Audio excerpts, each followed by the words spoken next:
이게 말이 됩니까? 811조 원입니다. 북극 빙하 아래 잠든 천문학적 자원을 두고 세계가 움직였지만 정작 그 자원을 손에 넣은 나라는 단 하나뿐이었습니다. 2025년 2월 북극 빙하가 예상보다 5년 빠르게 녹기 시작했습니다. 수에즈 운하를 거치지 않고 유럽과 아시아를 직통으로 연결하는 북극 항로, 운송 시간 40% 단축, 물류비 30% 절감. 그 순간 미국, 러시아, 중국, 유럽이 동시에 제네바로 달려왔습니다. 하지만 놀랍게도 회의실에서 3시간 동안 격론만 벌이던 강대국들 사이에서 단 한 나라 한국만이 이미 쉐빙선을 북극으로 출항시키고 있었습니다. 더 충격적인 건 그 다음입니다. 북위 79도 해저에서 5,500억 달러, 우리 돈 811조 원 규모의 유전과 가스전, 히토류가 발견되자 판이 완전히 뒤집혔습니다. 한국은 갑자기 막아야 할 대상이 됐고 국제협의체까지 만들어져 강력한 견제가 시작됐습니다. 과연 한국은 어떻게 강대국들의 규정 포위망을 뚫고 북극을 손에 넣을 수 있었을까요?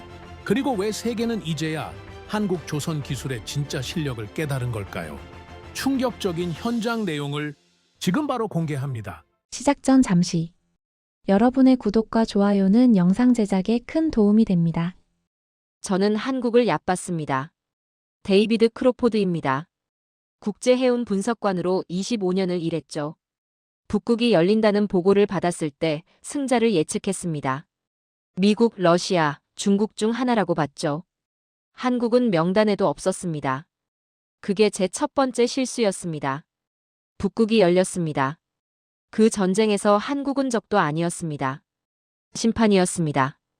2025년 2월 12일 오전 9시 노르웨이 트롬세 관측소에서 긴급 보고가 떨어졌습니다.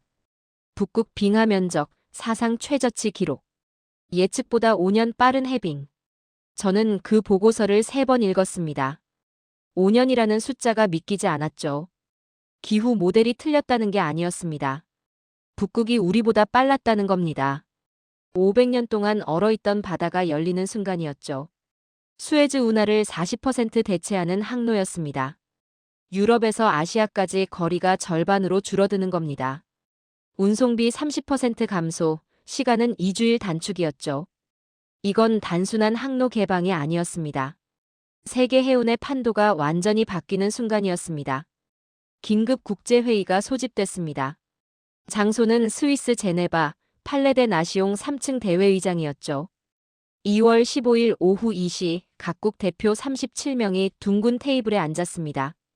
미국, 러시아, 중국, 유럽연합, 일본, 캐나다, 노르웨이까지. 북극을 두고 싸울 자격이 있는 나라들이었죠. 저는 영국 해운청 분석팀장 자격으로 참석했습니다. 25년 경력이었습니다. 파나마 운하 확장, 수에즈 봉쇄 위기, 말라카 해협 분쟁까지 다뤄봤죠. 제 보고서는 정확했습니다. 틀린 적이 거의 없었습니다. 그래서 이번에도 승자를 예측할 수 있다고 믿었죠. 회의가 시작됐습니다. 정면 스크린에 북극 위성 사진이 떴습니다. 하얀 빙하 사이로 검은 바다가 보였죠. 그래프가 붉은색으로 꺾이는 순간 회의장이 조용해졌습니다. 노르웨이 과학자가 입을 열었습니다. 예측보다 5년 빨리 열렸습니다. 북서항로 전 구간 항해 가능 상태입니다. 그 말이 끝나자마자 긴장이 테이블을 타고 흘렀습니다. 미국 대표가 먼저 손을 들었습니다. 북극 항로 개방 시 경제 효과는 얼마나 됩니까? 연간 500억 달러 이상입니다. 해운비 절감과 시간 단축 효과를 합치면 조 단위까지 갑니다. 숫자가 나오자 공기가 무거워졌습니다. 500억 달러라는 말은 이게 협력이 아니라 전쟁이라는 뜻이었으니까요. 러시아 대표가 목소리를 높였습니다. 북극은 러시아 연안입니다. 배타적 경제 수역 문제를 먼저 정리해야 합니다. 중국 대표가 즉각 반박했습니다. 공의 원칙이 우선입니다. 북극은 특정 국가 소유가 아니죠. 말은 정중했지만 톤은 칼날이었습니다. 유럽연합 대표는 환경을 꺼냈습니다. 무분별한 개발은 생태계 파괴를 초래합니다. 국제환경기준 마련이 선행돼야 합니다. 일본 대표는 안전을 언급했습니다. 쇠빙 기술과 안전기준 검증이 필요합니다. 사고 발생 시 책임 소재도 명확히 해야 하죠. 명분은 달랐지만 본심은 같았습니다. 누가 먼저 북극을 줄 것인가. 그게 전부였죠. 저는 테이블을 천천히 둘러봤습니다. 미국, 러시아, 중국. 이 3개국 중 하나가 북극을 주도할 겁니다. 유럽은 환경카드로 영향력을 행사하겠죠. 일본은 기술 협력으로 자리를 지킬 겁니다. 그게 제 예측이었습니다. 그리고 그 끝에 한국 대표가 앉아 있었습니다. 조용했습니다. 발언도 없었고 반박도 없었고 메모조차 하지 않았습니다. 그냥 듣고 있었죠. 저는 속으로 판단했습니다. 한국은 조선 강국이지만 이 판에서는 조연이다. 배를 만들 순 있어도 북극을 주도하긴 어렵지. 실제로 그랬습니다. 한국은 배를 만드는 나라였지 배로 판을 짜는 나라는 아니었으니까요. 회의는 3시간 넘게 이어졌습니다. 러시아와 중국이 날을 세웠고 미국은 중재자처럼 보였지만 실제로는 주도권을 쥐려 했습니다. 각국이 자기 명분을 내세웠죠. 주권이다, 환경이다, 안전이다. 하지만 실제로는 전부 같은 말이었습니다. 우리가 먼저 가겠다. 그 한마디였죠. 한국은 끝까지 침묵했습니다. 회의가 끝나고 복도로 나왔습니다. 미국 대표가 제 옆으로 다가왔습니다. 결국 미국과 러시아 중 하나겠지? 저는 고개를 끄덕였습니다. 그렇겠죠. 중국도 물러서지 않을 겁니다. 한국은요? 협력국 정도 아닐까요? 배는 만들 수 있어도 북극을 주도하긴 어렵습니다. 그가 웃었습니다. 당신 생각도 그렇군요. 저는 그게 상식이라고 믿었습니다. 북극은 강대국의 게임이고 한국은 그 판에서 조연이라고 생각했죠. 완전히 틀렸습니다. 회의가 끝나고 2주일 뒤 저는 노르웨이 트롬스에 있었습니다. 북극 현장 조사단 집결지였죠. 북위 69도 북극권 관문이었습니다. 각국 탐사선이 모이기로 한 곳이었죠. 2월 28일 오전 항구에 도착했습니다.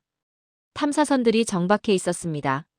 미국 쇠빙 연구선 한 척, 러시아 탐사선 2척, 중국 과학조사선 한 척, 유럽연합 공동 탐사선도 보였죠. 저는 항구를 걸으며 배들을 확인했습니다. 최신 장비였습니다. 위성통신 시스템, 빙하 탐지 레이더, 심해 측량 장비까지. 이제 진짜 시작이다. 그렇게 생각했죠. 회의실 싸움은 끝났고 이제 현장 경쟁이 시작되는 겁니다. 그런데 이상한 게 하나 있었습니다. 항구 끝에 정박한 배였죠. 다른 배들과 달랐습니다. 크기부터 달랐습니다. 길이 110m급이었죠. 선체 색깔도 달랐습니다. 주황색과 흰색이었습니다. 다른 배들은 회색이나 파란색이었는데 말이죠. 가까이 가서 봤습니다. 선체에 한글이 쓰여 있었습니다. 그리고 태극기가 걸려 있었죠. 한국 쇠빙선이었습니다. 저 배는 뭐지? 저는 의아했습니다. 한국이 탐사선을 보낸다는 보고는 없었거든요. 현장 책임자를 찾아갔습니다. 노르웨이 북극연구소 소장이었죠. 저 한국 배는 언제 도착했습니까? 사흘 전입니다. 사흘 전이요? 네. 가장 먼저 도착했죠. 저는 당황했습니다. 회의 끝나고 2주일밖에 안 됐는데 벌써 도착했다는 겁니까? 출항 준비는 어떻습니까? 이미 끝났습니다. 승인도 받았고 항로 계획도 제출했죠. 언제요? 석 달 전입니다. 석 달 전. 그 말에 저는 얼어붙었습니다. 석 달 전이면 회의가 열리기 전입니다. 북극이 열렸다는 보고가 나오기도 전이죠. 한국은 이미 준비를 끝낸 겁니까? 다른 나라들은요? 소장이 고개를 저었습니다. 미국은 엔진 점검 중입니다. 러시아는 승무원 교체 문제가 있고 중국은 보급품 지연이라고 하더군요. 저는 항구를 다시 둘러봤습니다. 미국 선박 주변에 기술자들이 모여 있었습니다. 러시아 배는 선원들이 서류를 들고 오가고 있었죠. 중국 배는 크레인이 화물을 싣고 있었습니다. 모두 준비 중이었습니다. 그런데 한국 배는 조용했습니다. 아무도 움직이지 않았죠. 이미 준비가 끝났기 때문이었습니다. 다음 날 오전 출항 회의가 열렸습니다. 각국 대표들이 모였죠. 미국 대표가 말했습니다. 엔진 점검에 이틀 더 필요합니다.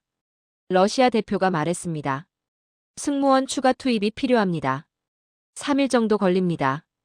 중국 대표가 말했습니다. 보급품 도착이 지연되고 있습니다. 4일 후 출항 가능합니다. 모두 지연이었습니다. 저는 한국 대표를 봤습니다. 조용히 앉아 있었죠. 제가 물었습니다. 한국은요? 오늘 출항합니다. 오늘이요? 네. 이 시간 출항 예정입니다. 회의실이 조용해졌습니다. 미국 대표가 물었습니다. 승인은 받았습니까? 3달 전에 받았습니다. 항로 계획은요? 제출했습니다. 노르웨이 당국 승인 완료됐죠. 안전 점검은요? 모두 완료했습니다. 대답은 짧았습니다. 하지만 명확했죠. 한국은 이미 모든 준비를 끝낸 겁니다. 우리가 회의할 때 한국은 서류를 준비했습니다. 우리가 명분을 쌓을 때 한국은 승인을 받았습니다. 우리가 계획을 세울 때 한국은 배를 보냈죠. 오후 2시 한국 쇄빙선이 출항했습니다. 저는 항구에서 지켜봤습니다. 엔진 소리가 낮게 울렸습니다. 선체가 천천히 움직였죠. 다른 나라 배들은 연구선처럼 보였습니다. 하지만 한국 배는 달랐습니다.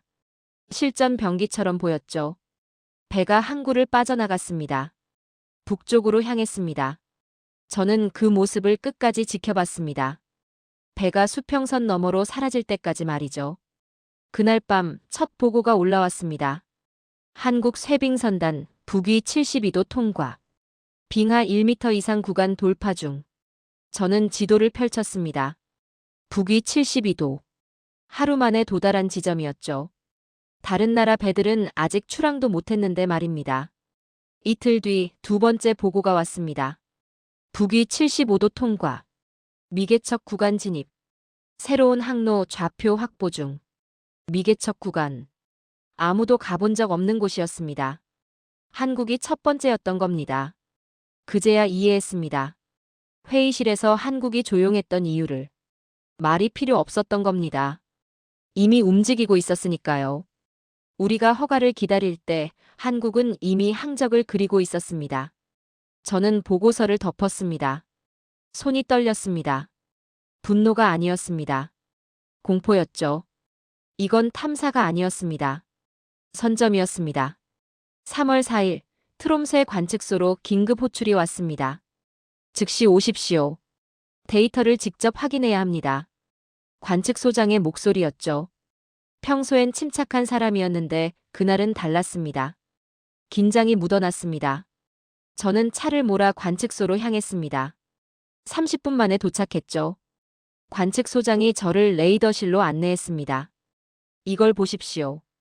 화면에 북극 해역 지도가 떠 있었습니다. 여러 개의 점들이 찍혀 있었죠. 각국 선박 위치였습니다. 미국 선박은 북위 70도 부근이었습니다. 러시아는 71도, 중국은 69도였죠. 그런데 한국 선박은 북위 78도에 있었습니다. 저는 눈을 의심했습니다. 이게 맞습니까? 3번 확인했습니다. 맞습니다. 78도. 다른 나라들보다 최소 600km 앞이었습니다. 출항한 지 7일밖에 안 됐는데. 그렇습니다. 하루 평균 80km 이상 이동한 겁니다. 저는 계산을 다시 했습니다. 하루 80km. 빙하 구간에서 말이죠. 일반 쇄빙선은 하루 30km도 버거운 속도입니다. 어떻게 이런 속도가 나옵니까? 관측소장이 다른 화면을 띄웠습니다. 선체 설계 분석 자료였죠. 한국 쇄빙선은 설계부터 다릅니다. 화면에 단면도가 나타났습니다. 선수 각도가 30도입니다.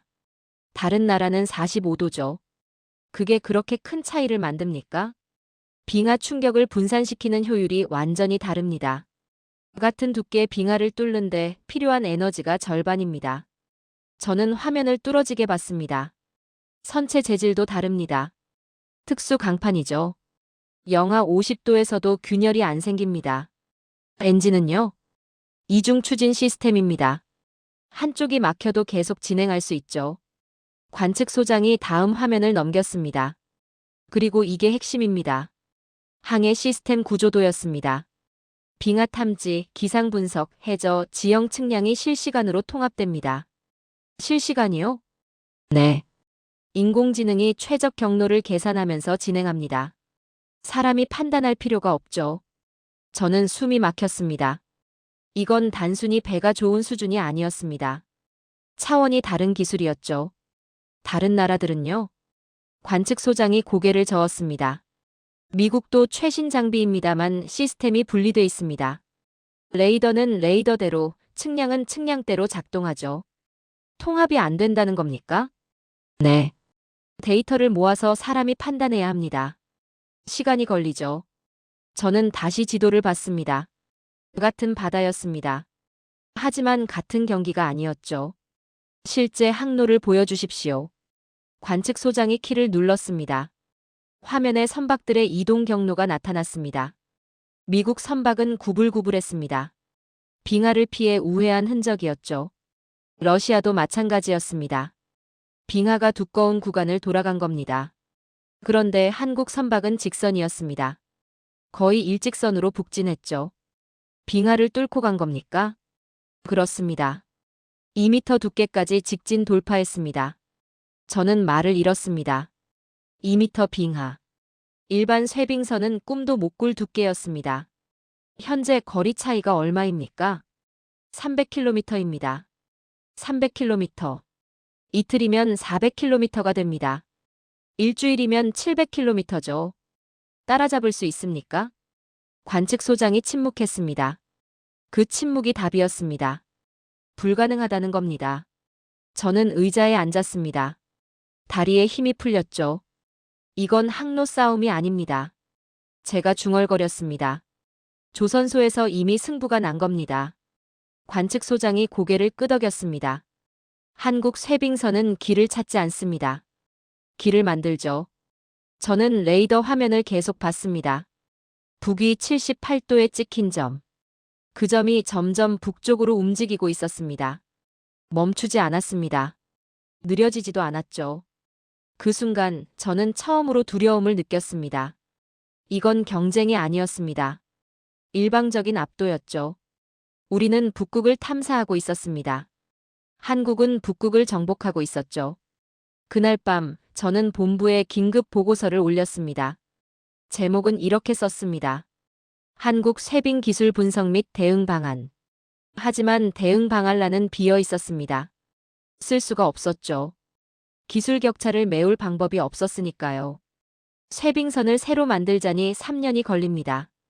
3년 뒤엔 이미 늦습니다. 북극은 그때까지 기다려주지 않죠. 저는 마지막 문장을 추가했습니다. 한국을 막아야 합니다. 어떻게 막을 건지는 몰랐습니다. 하지만 막지 못하면 우리는 끝입니다. 북극은 한국 것이 되는 겁니다. 보고서를 보내고 창밖을 봤습니다. 북쪽 하늘은 어두웠습니다. 그 어둠 속 어딘가에서 한국 배가 계속 전진하고 있었죠. 멈추지 않고, 느려지지 않고, 우리를 두고. 3월 12일 폭탄이 떨어졌습니다. 한국 탐사단 보고서였죠. 북위 79도 해저, 대규모 자원 매장 확인. 저는 그 보고서를 받자마자 본부로 전화했습니다. 규모가 어느 정도입니까? 유전, 가스전, 히토류 복합 매장지입니다. 추정 가치 5,500억 달러. 5,500억 달러. 약 811조 원이었습니다. 전화기를 쥔 손에 힘이 들어갔죠. 이건 단순한 발견이 아니었습니다. 북극의 주인이 결정되는 순간이었죠. 긴급회의가 다시 소집됐습니다. 제네바, 같은 회의실이었습니다. 하지만 공기는 완전히 달랐죠. 한 달 전엔 긴장이었습니다. 이번엔 적대였죠. 한국 대표가 보고했습니다. 북위 79도 23분, 동경 135도 47분 해저에서 확인했습니다. 정확한 좌표였습니다. 매장량은 얼마입니까? 미국 대표가 물었습니다. 유전 약 10억 배럴, 천연가스 15조 세제곱미터, 히토류 300만 톤 추정됩니다. 숫자가 나오자 회의실이 얼어붙었습니다.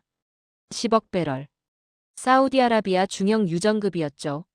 러시아 대표가 입을 열었습니다. 발견했다고 한국 것이 됩니까? 목소리가 차가웠습니다. 국제해양법에 따르면 한국 대표가 말을 시작했지만 중국 대표가 끊었습니다. 북극은 공동수역입니다. 관리 주체는 국제사회가 돼야 하죠. 유럽연합 대표가 거들었습니다. 환경 영향평가가 선행돼야 합니다. 개발은 그 이후 문제입니다. 일본 대표도 가세했습니다. 기술적 안전성 검증이 필요합니다. 사고 발생 시 북극 전체가 위험해지죠. 명분은 달랐습니다. 하지만 결론은 하나였죠. 한국 독주를 막아야 한다는 겁니다.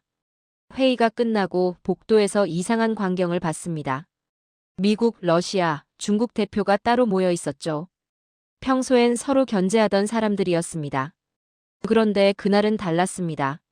낮은 목소리로 뭔가 논의하고 있었죠. 저는 가까이 다가가지 않았습니다. 하지만 냄새는 맡을 수 있었습니다. 연합이었습니다. 한국을 견제할 연합 말이죠. 이틀 뒤 새로운 제안이 나왔습니다. 국제북극 자원관리협의체 설립안이었죠. 주요 내용은 이랬습니다. 북극 개발 2년 모라토리엄, 탐사활동 사전 승인제, 발견 자원 이익 공동 분배. 표면적으론 합리적이었습니다. 환경 보호, 안전 확보, 공정한 분배. 누가 봐도 정당한 명분이었죠. 하지만 실제 목적은 명확했습니다. 한국의 속도를 늦추는 겁니다. 한국 대표가 반박했습니다. 우리가 먼저 발견했고 먼저 투자했습니다. 정당한 권리죠. 미국 대표가 답했습니다. 북극은 인류 공동 자산입니다. 한 국가가 독점할 수 없죠. 그럼 우리 투자 비용은 어떻게 됩니까? 협의체에서 보상 방안을 논의하겠습니다. 한국 대표의 얼굴이 굳었습니다. 투표가 진행됐습니다. 37개국 중 32개국이 찬성했습니다. 반대는 5개국 뿐이었죠. 한국은 졌습니다. 다수결로 밀린 겁니다. 저는 그 순간을 지켜봤습니다. 한국 대표의 표정을 봤죠. 분노가 아니었습니다. 차가운 계산이었습니다. 회의가 끝나고 저는 보고서를 작성했습니다. 한국 견제 성공. 개발 지연 예상. 하지만 마지막 문장을 쓰면서 손이 멈췄습니다. 이제 한국은 파트너가 아니라 표적이 됐다. 그 문장을 지울까 고민했습니다. 하지만 지우지 않았죠. 사실이었으니까요. 우리는 규정으로 한국을 묶었습니다. 협력이라는 이름으로 말이죠. 하지만 속으로는 알고 있었습니다. 이건 협력이 아니라 봉쇄라는 것을. 그날 밤 창밖을 봤습니다. 북극 어딘가에서 한국 배가 여전히 움직이고 있을 겁니다. 규정은 만들어졌지만 바다는 멈추지 않았죠. 문제는 그 다음이었습니다. 한국이 이 규정을 어떻게 대응할 것인가. 그게 관건이었습니다. 규정이 발표된 다음 날 공격이 시작됐습니다. 언론이었죠. 북극 개발 환경 재앙 부를까? 유럽 주요 일간지 헤드라인이었습니다. 무분별한 탐사, 생태계 위협. 미국 환경 매체였죠. 기사들이 쏟아졌습니다. 북극곰, 빙하 붕괴, 생태계 파괴. 한국을 직접 언급하진 않았습니다. 하지만 표적은 명확했죠. 환경단체들이 움직이기 시작했습니다. 캠페인이 열렸고 서명이 모였습니다. 북극을 지켜라. 구호였죠. 저는 냉소했습니다. 이건 전쟁이다. 총 대신 기사와 규정을 쓴 전쟁. 그리고 2주일 뒤 두 번째 파도가 왔습니다. 안전기준 강화안이었죠. 협의체 명의로 발표됐습니다. 쇠빙선 배출가스 기준 30% 강화. 승무원 북극 항해 자격 의무화. 비상 대응 장비 이중화. 환경 모니터링 시스템 실시간 보고. 하나하나가 합리적으로 보였습니다. 안전과 환경을 위한 조치였죠. 하지만 실제로는 진입 장벽이었습니다. 기준을 맞추려면 시간과 비용이 들었죠. 저는 속으로 생각했습니다. 이제 한국도 느려질 것이다.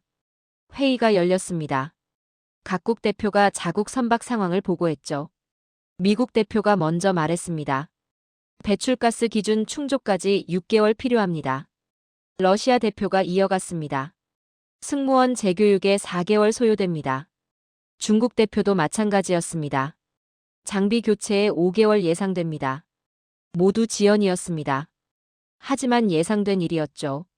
그래도 괜찮았습니다. 한국도 똑같이 지연될 테니까요. 제 차례가 왔습니다. 영국은 장비 보강에 4개월입니다. 그리고 한국 대표를 봤습니다. 조용히 앉아 있었죠. 한국은요? 제가 물었습니다. 한국 대표가 서류를 펼쳤습니다. 기준 충족 완료했습니다.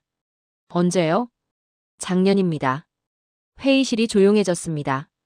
배출가스 기준 40% 초과 달성, 승무원 전원 북극 항해 자격 보유, 비상 장비 3중화 완료입니다. 저는 서류를 다시 확인했습니다. 틀림없었습니다. 한국은 이미 기준을 초과하고 있었죠. 미국 대표가 물었습니다. 확인 가능합니까? 노르웨이 선급 협회 인증서입니다. 한국 대표가 서류를 내밀었습니다. 공식 문서였죠. 저는 당황했습니다. 기준을 만든 건 우리인데 왜 우리가 못 맞추지? 회의가 끝나고 기술팀을 불렀습니다. 우리 쇠빙선이 새 기준을 맞출 수 있습니까? 기술 책임자가 고개를 저었습니다. 현재 선박으론 불가능합니다. 개조하면요? 비용이 선박 가격의 60%입니다. 차라리 새로 만드는 게 낫죠. 새로 만들면요? 3년입니다. 3년. 저는 숫자를 되뇌었습니다. 3년 뒤엔 이미 늦습니다. 다른 나라들은요? 비슷합니다. 미국도 러시아도 마찬가지죠. 저는 씁쓸하게 웃었습니다. 우리는 한국을 막으려고 기준을 높였습니다. 그런데 기준에 막힌 건 우리였죠.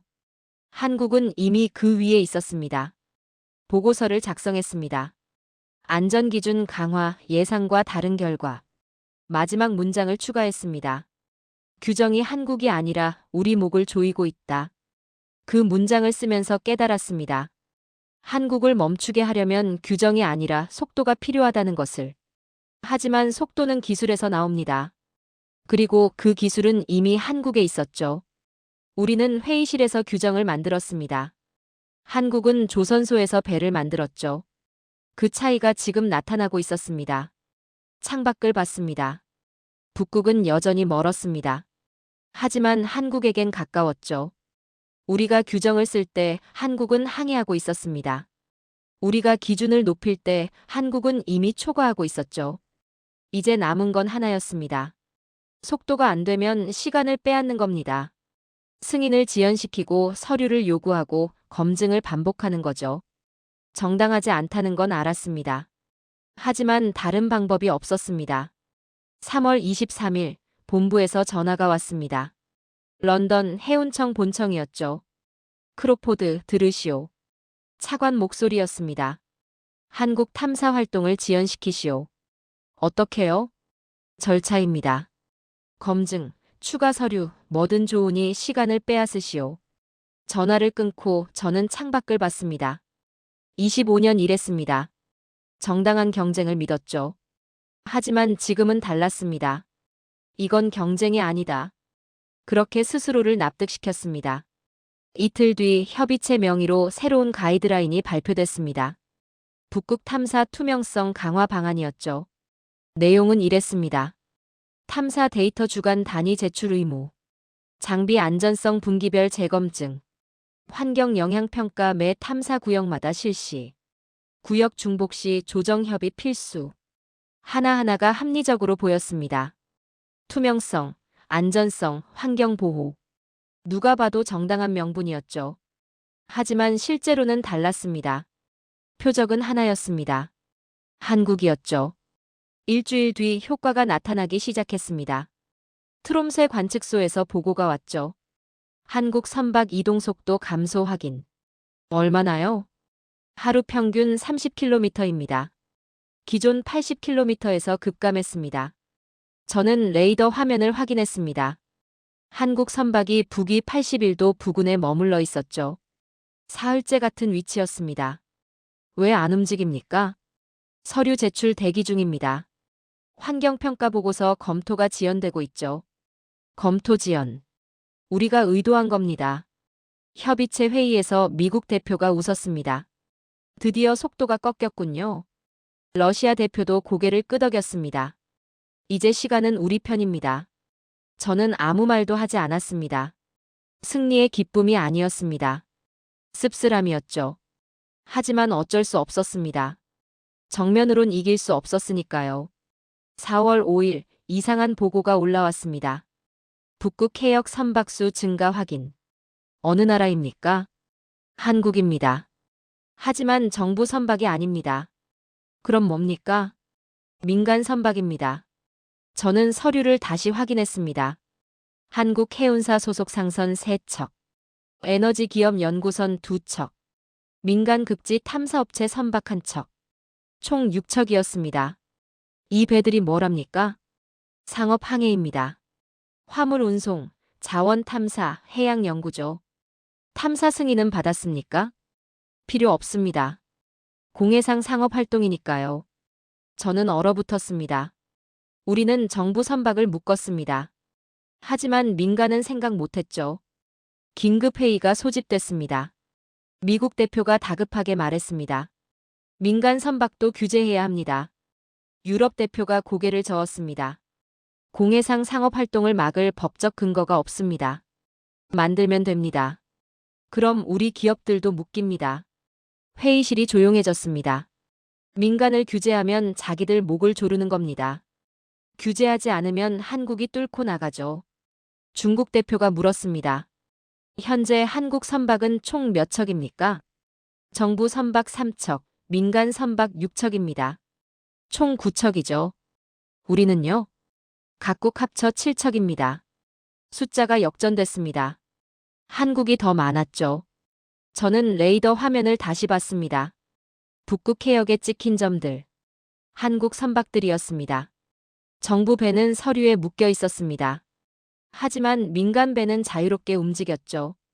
우리가 규정을 만드는 동안 한국은 다른 손을 썼습니다. 정부가 멈추면 민간이 움직였죠. 하나를 막으면 둘이 열렸습니다. 그날 밤 보고서를 작성했습니다. 한국 민간 부문 활동 급증. 규제 불가. 마지막 문장을 추가했습니다. 우리는 한국을 묶었다고 생각했다. 한국은 다른 손으로 움직였다. 창밖을 봤습니다. 북극은 여전히 멀었습니다.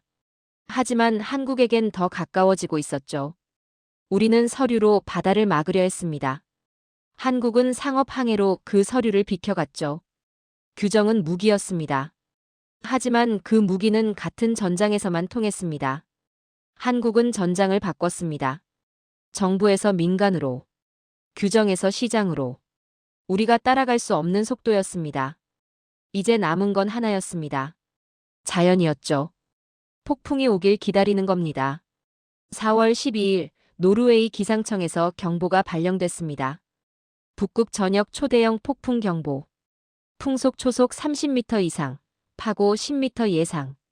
저는 즉시 관측소로 향했습니다. 기상팀장이 화면을 가리켰죠. 이틀 안에 도달합니다. 일주일 이상 지속될 겁니다. 선박들은요? 전부 철수 명령 내려야 합니다. 레이더 화면에 북극 해역 선박들이 찍혀 있었습니다. 미국 3척, 러시아 2척, 중국 2척, 그리고 한국 9척. 긴급 통신이 발송됐습니다. 전 선박 즉시 남하하십시오. 이건 명령입니다. 1시간 뒤 응답이 들어오기 시작했습니다. 미국 선박들이 항로를 틀었습니다. 남쪽으로 방향을 바꿨죠. 러시아도 마찬가지였습니다. 최대 속력으로 철수했습니다. 중국 선박도 후진하기 시작했죠. 유럽 선박들도 모두 남하했습니다. 레이더 화면에서 점들이 하나씩 남쪽으로 움직였습니다. 그런데 이상한 게 있었습니다.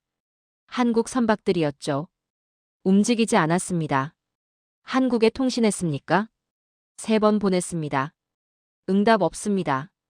저는 화면을 뚫어지게 봤습니다. 한국 선박 9척. 여전히 북위 81도 부근에 있었죠. 그리고 10분 뒤 신호가 바뀌었습니다. 한국 선박들이 움직이기 시작했습니다. 하지만 남쪽이 아니었죠. 북쪽이었습니다. 뭡니까 이게? 기상팀장이 소리쳤습니다. 폭풍 쪽으로 가고 있습니다. 저는 믿을 수 없었습니다. 미쳤습니까? 왜 저쪽으로 갑니까? 재차 통신을 보냈습니다. 한국 선박 즉시 남하하십시오. 폭풍 진입은 자살입니다. 응답이 없었습니다. 한국 선박들은 계속 북진했죠. 폭풍을 향해서 4월 14일 폭풍이 시작됐습니다. 레이더 화면이 흐려졌습니다. 기상 교란이 심했죠. 한국 선박 신호가 하나씩 사라지기 시작했습니다. 먼저 민간 선박 2척, 그 다음 정부 선박 1척. 10분 간격으로 신호가 끊어졌습니다. 관측소 안이 조용해졌습니다. 누구도 말하지 않았죠. 모두 같은 생각을 했습니다. 끝났다. 저는 자리에서 일어났습니다. 창밖을 봤습니다. 북쪽 하늘은 검었습니다. 그 어둠 속 어딘가에서 한국 배들이 폭풍과 싸우고 있었죠. 아니, 이미 졌을지도 몰랐습니다. 이틀 동안 아무 신호도 없었습니다.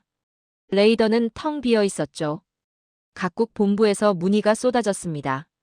한국 선박 상황은요? 통신 두절입니다. 생존 가능성은요? 저는 대답할 수 없었습니다. 가능성이 없었으니까요. 4월 17일 폭풍이 지나갔습니다. 레이더가 다시 작동했습니다. 화면을 켰습니다. 북극 해역을 스캔했죠. 그리고 신호가 잡혔습니다. 하나, 둘, 셋, 9개 전부였습니다. 살아있습니다. 기상팀장이 소리쳤습니다. 저는 화면에 다가갔습니다. 한국 선박 9척. 전부 신호를 보내고 있었죠. 그런데 위치가 이상했습니다. 북위 83도였습니다. 폭풍 전보다 더 북쪽이었죠. 확인하십시오. 좌표가 맞습니까? 맞습니다. 북위 83도 15분입니다. 저는 숨이 막혔습니다. 살아남은 게 아니었습니다. 전진한 겁니다. 폭풍 속에서 보고서가 올라왔습니다. 한국 탐사단 긴급 보고였죠. 폭풍 기간 중 북위 82도 해저 추가 자원 매장지 발견. 규모 수십억 달러 추정. 저는 보고서를 바닥에 떨어뜨렸습니다. 손에 힘이 풀렸죠.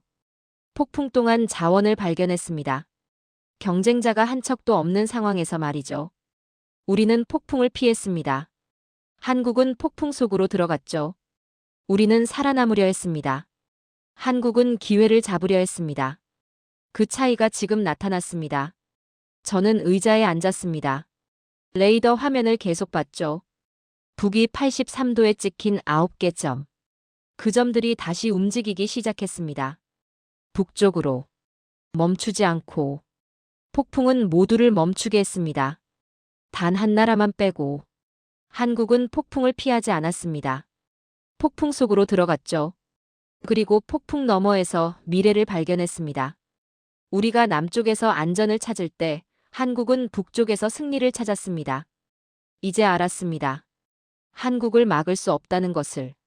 4월 23일 다시 경보가 떨어졌습니다. 급격한 재결빙 시작. 북극 항로 6개월 봉쇄 예상. 이번엔 폭풍이 아니었습니다. 얼음이었죠. 기온이 급강하였습니다. 바다가 다시 얼기 시작했습니다. 긴급 철수 명령이 내려졌습니다. 전 선박 즉시 남하. 갇히면 구조 불가능. 미국 선박들이 최대 속력으로 남하했습니다. 러시아, 중국, 유럽 선박들도 마찬가지였죠. 북극에서 빠져나가는 마지막 기회였습니다. 레이더 화면을 봤습니다. 선박들이 남쪽으로 달려가고 있었죠. 그리고 한국 선박 9척. 여전히 북위 83도에 있었습니다. 한국은 왜 안 움직입니까? 통신 보냈습니다. 응답 없습니다. 저는 화면을 뚫어지게 봤습니다. 재결빙 속도가 빨랐습니다. 이틀이면 항로가 막힙니다. 사흘이면 완전히 얼어붙죠. 갇히면 끝입니다. 선박 포기해야 합니다. 그런데 1시간 뒤 한국 선박들이 움직였습니다. 하지만 남쪽이 아니었습니다. 동쪽이었죠. 미쳤습니까? 저쪽은 막다른 길입니다. 기상팀장이 소리쳤습니다. 지도를 확인했습니다. 동쪽은 빙하 밀집 구역이었죠. 항로가 없었습니다. 누구도 간 적 없는 곳이었습니다. 지금 뭐라는 겁니까? 관측소장이 물었습니다. 저는 대답할 수 없었습니다. 이해할 수 없었으니까요.